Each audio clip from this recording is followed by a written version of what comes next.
Je vais recevoir pour votre plus grand plaisir une jeune créatrice qui va vous présenter ses bijoux.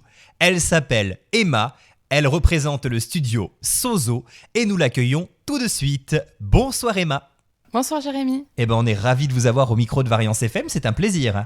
Plaisir partagé. Merci. Écoutez, on va découvrir votre univers. Vous proposez de magnifiques bijoux. Je n'en dis pas plus, les auditeurs vont savoir plus grâce à vous, justement. Mais la première question que j'ai envie de vous poser, elle est assez simple finalement. Quelle est l'histoire du studio Sozo ? Comment cette idée finalement de vous lancer dans la création de bijoux vous est-elle venue ? Alors l'idée de me lancer dans la création de bijoux, elle est arrivée il y a plus de 10 ans. En fait, j'étais adolescente et à l'adolescence, j'avais pas trop confiance en moi. Et pour prendre confiance en moi, je me suis mise à faire des bijoux et quand je les portais, je me rendais compte que j'avais confiance en moi.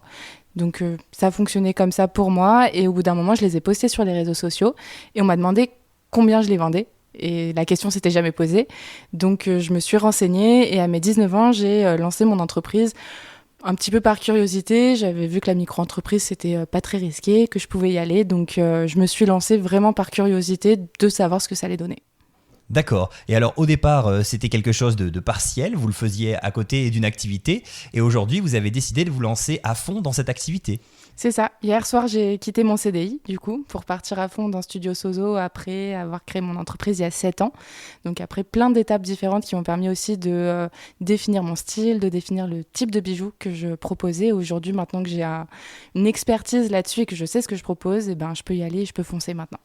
Surtout que c'est un sacré défi, vous avez à peine plus de 20 ans, il faut le dire, pour le coup, et en tout cas, nous, on est très fiers d'avoir des artisans comme vous derrière ce micro qui ont finalement la foi et l'envie de faire quelque chose de vraiment qui les passionne, j'ai envie de dire. Alors, que signifie Sozo ? On a tous envie de savoir un petit peu quel est ce mot mystérieux. Alors, il a fallu trouver un nom, du coup, pour parler de mes bijoux. Au début, c'était Hello Bijoux, je sais pas pourquoi. Voilà. Si vous cherchez sur Facebook, vous retrouverez mes toutes premières créations. Et ensuite, c'était la boutique Sozo, puis Studio Sozo. Et Sozo signifie créativité en japonais. Et au début, quand je crée des bijoux, j'aimais énormément l'univers du Japon. C'est encore le cas aujourd'hui, dont l'origami, le travail du papier.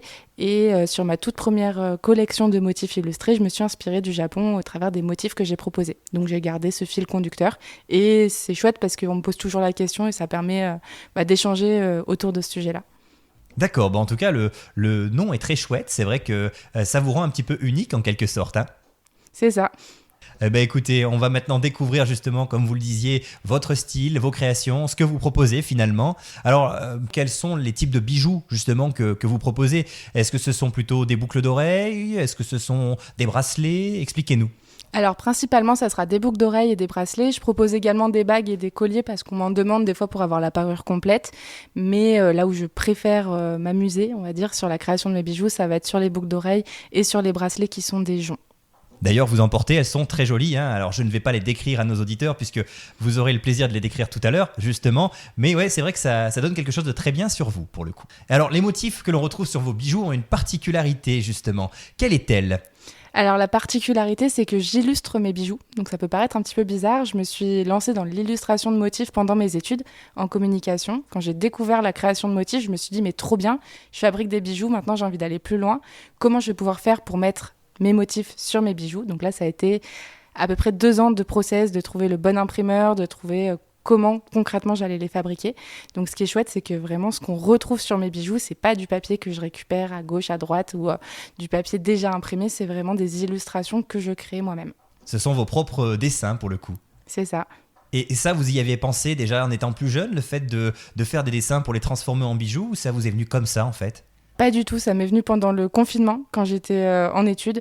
Et donc c'est vraiment quand j'ai découvert cette création de motifs que je me suis lancée là-dedans. Avant, je faisais plus de l'assemblage, donc je prenais un crochet de boucle d'oreille avec une breloque, par exemple, que j'assemblais comme ça. J'ai pu aussi faire après des bijoux avec du cuir et chercher toujours d'aller dans la couleur, essayer de me donner des images en fait à mes bijoux. Et en fait, quand j'ai découvert l'illustration numérique, je me suis lancée là-dedans après. D'accord. Alors, comment pourriez-vous décrire votre univers ? Vous nous parliez donc de Japon tout à l'heure, mais j'imagine qu'il y a beaucoup d'autres choses également. Oui, effectivement, il y a plein d'autres choses. On va dire que mon univers, il est surtout coloré. J'adore créer des bijoux qui apportent du peps à des tenues. Donc, on sera toujours sur des bijoux qui sont dorés et qui ont une partie visible avec un aplat de motifs ou d'illustrations qui sont toujours très colorés pour le coup. D'accord, quelque chose de très visible, j'ai envie de dire. Et du coup, comment les dessins sont-ils effectués? De quels outils vous servez-vous? Vous parliez de dessins numériques, donc ça se fait avec un ordinateur.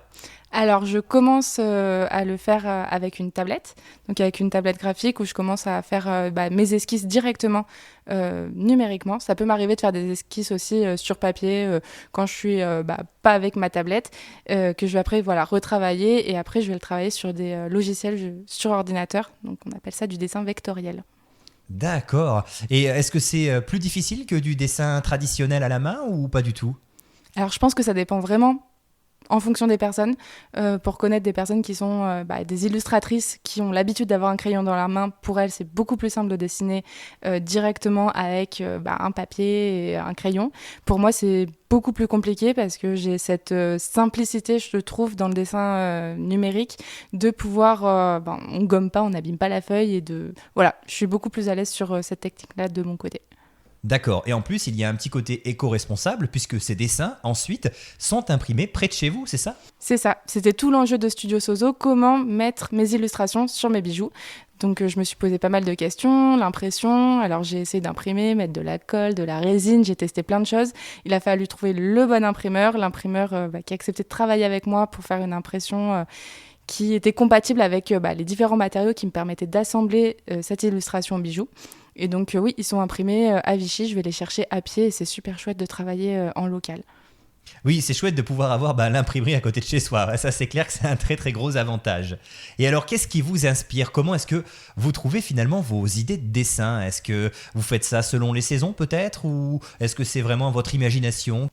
Je dirais que c'est plus selon mes envies. Donc la première collection, elle était donc autour du thème du Japon. La seconde était autour du carreau de Vichy, que j'ai illustré en différents coloris, donc pour faire un petit clin d'œil à ma ville d'adoption. Et la troisième collection était autour du thème du petit chaperon rouge. Là, j'ai vraiment eu envie de sortir du motif qui est répétitif pour passer à de l'illustration. Et du coup, ça dépend vraiment de mes envies. Là, les collections que je suis en train de dessiner pour la suite, c'est un petit peu aussi moi quand je m'habille. Qu'est-ce qui me manque comme bijoux et qu'est-ce qui pourrait manquer du coup aux autres femmes pour apporter un petit peu de peps dans leur tenue. Oui, donc en fait, vous êtes obligé de suivre un petit peu les tendances du moment, hein. Il y a une partie de ça et une partie aussi où je suis mon plaisir. D'accord. Et oui, il faut être à l'affût de la mode aussi, hein, parce qu'il faut que les bijoux puissent se porter par la suite et que ça puisse s'accorder avec toutes les tenues. C'est ça. Mais j'aime bien aussi que mes bijoux durent sur le temps. Donc je suis un petit peu les tendances qu'il peut y avoir, mais j'essaie surtout de partir sur du bijou vraiment illustré. Dans le côté maintenant narratif, ça va être l'objet de mes prochaines collections, où vraiment l'idée, ça va être de raconter une histoire ou éventuellement de partir d'un motif qui est assez connu, mais où on va le pousser un petit peu plus loin pour ajouter cette petite touche-là narrative. D'accord. Et est-ce que vous aviez des inquiétudes en vous lançant justement dans le domaine des bijoux? Parce que pour le coup, c'est quelque chose qui est déjà très répandu. Il y a beaucoup de créateurs de bijoux en Auvergne, sous toutes les formes possibles et imaginables. Est-ce que vous aviez cette crainte de vous dire, il faut que je me démarque et c'est pas évident? Alors la crainte, oui, je l'ai eue comme tout le monde, je pense, mais en étant en physique sur des salons, sur des festivals, en rencontrant mes potentiels clients et en expliquant ce que je faisais, je me suis rendu compte que ça matchait, que ça plaisait, donc j'ai pas spécialement de crainte aujourd'hui. Eh ben écoutez, en tout cas, c'est bien d'être confiante et bravo pour votre travail. Et du coup, est-ce qu'il y a d'autres motifs, d'autres couleurs qui vont peut-être arriver prochainement pour varier un peu les plaisirs des carreaux que l'on retrouve régulièrement? Alors oui, il y a 2 collections qui sont en cours de préparation, une qui est en collaboration dont je ne peux pas trop parler pour le moment, je ne sais pas si j'ai le droit, donc je le ferai pas, mais voilà, avec un ancrage local, si vous me suivez sur les réseaux, vous la verrez arriver très prochainement. Et la seconde, elle sera, alors je commence à en parler un petit peu, donc je peux en parler ici, elle sera autour du motif léopard. Qui est un motif assez classique, mais encore une fois, j'ai apporté ma petite touche personnelle d'illustration et de narration dedans, donc je vous laisserai découvrir ça dans quelques semaines, quelques mois. D'accord. Oui, c'est vrai que le léopard, c'est à la mode, hein. Ça revient beaucoup pour le coup. Ça revient à fond, mais on le voit partout de la même manière, avec un motif qui est assez simple, donc j'avais envie d'aller plus loin, donc c'est ce qu'on va faire. Écoutez, on vous suivra sur les réseaux pour en savoir un peu plus. Alors, on a parlé beaucoup de dessin, mais c'est aussi important d'évoquer les matières qui rentrent dans vos bijoux. Du coup, quelles sont ces matières que vous utilisez? Alors au niveau du métal, on va être maintenant principalement sur de l'acier inoxydable suite à de nombreuses demandes que j'ai eues, ou sinon ça sera du laiton plaqué or.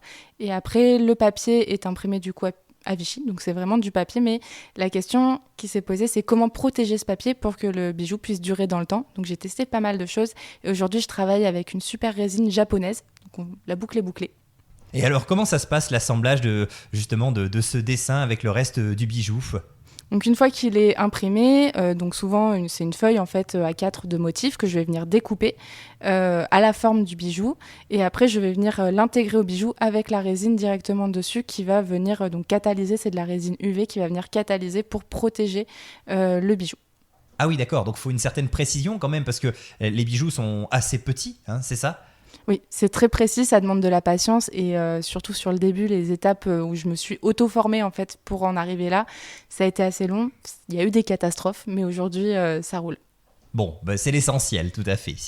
Et du coup, parmi les bijoux que vous avez, notamment les boucles d'oreilles, est-ce qu'il y a des boucles d'oreilles également qui se clipsent et qui ne nécessitent pas d'avoir les oreilles percées? Alors oui, je le fais pour le moment à la demande. C'est pas encore disponible sur mon site internet, mais j'ai toujours un petit peu de stock de côté si besoin pour ces questions techniques. D'accord, oui, c'est pratique, surtout si des jeunes éventuellement veulent porter vos bijoux. Tout à fait. D'accord. Et alors, du coup, quel public visez-vous justement avec vos créations? Est-ce que vous souhaitez que tout le monde puisse s'en procurer, petit comme grand, homme comme femme? Alors mon public est féminin. On me demande de réfléchir à des collections pour hommes, mais j'avoue que j'ai pas trop d'inspiration sur ce côté-là. Et après, ça sera surtout pour les adultes et vraiment de tout âge. Je me suis rendu compte que peu importe l'âge, en fonction des motifs, en fonction des collections, chaque collection trouvait son public. Et peut-être plus tard les enfants aussi, puisque comme vous le disiez tout à l'heure en début d'interview, vous cherchez à raconter des histoires, donc forcément, s'il y a une histoire derrière, ça va plaire aussi aux enfants. Oui, c'est une question qui se pose. Après, il y a tout un côté réglementaire au niveau de la vente de bijoux pour les enfants, donc je préfère me pencher vraiment dessus, me poser les bonnes questions, et pour le moment, je préfère pas y aller, mais ça pourra arriver dans les années à venir. D'accord. Et du coup, est-ce qu'il vous arrive également de faire du sur-demande? Et si tel est le cas, qu'est-ce qu'on peut vous demander justement? Est-ce qu'on peut éventuellement avoir un dessin personnalisé sur son bijou? Alors, sur tous les modèles existants, c'est complètement possible en me contactant directement. Et ça va être aussi l'objectif de l'année à venir, de pouvoir travailler en collaboration avec des établissements, des structures, des communes, des offices de tourisme, par exemple, qui ont leur spécificité qui peut être illustrée. C'est le cas d'une des collections qui va sortir bientôt. Le côté partenarial aussi avec des structures un peu plus grosses est complètement faisable. Et si c'est aussi pour un anniversaire, pour un enterrement de vie de jeune fille, c'est tout à fait possible sur demande.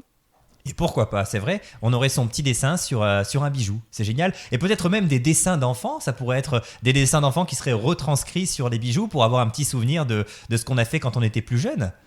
J'en parlais justement ce matin avec une amie. C'est des choses qui peuvent se poser. Voilà. Pour le moment, je reste focus sur mes collections, mais ça pourra arriver par la suite aussi. Eh bien écoutez, c'est tout ce qu'on vous souhaite en tout cas, que vous puissiez diversifier vos activités et proposer plein de belles choses. Et alors parmi toutes les créations que vous ayez pu faire, quelle est celle qui a été la plus marquante pour vous? Celle qui vous a le plus touché pour une raison ou pour une autre en soi? La création la plus marquante pour le moment, ça a été la collection du Petit Chaperon Rouge. Elle s'appelle Promenons-nous dans les bois. C'est une collection illustrée autour de ce conte.